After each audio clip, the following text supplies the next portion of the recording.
الأسطول التابع للبحرية الصينية يتكون من سفينتين حربيتين كبيرتين هونغ شونغ وهونغ يونغ، أما الثالثة فهي خاصة بالتموين، وعلى متنهما حوالي 700 شخص تابعين لقوة العمل التابعة للبحرية الصينية. المغرب هو المحطة الثالثة ضمن 5 مواقع من المنتظر أن يرسو فيها الأسطول.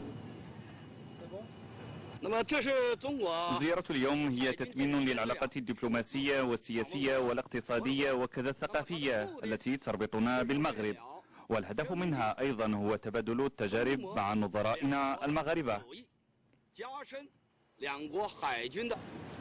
من اليوم وعلى مدى 3 أيام أسطول البحرية الصينية مفتوح في وجه العموم، كما سيشارك الطاقم الصيني في احتفالية ذكرى مرور 100 عام على ميناء الدار البيضاء.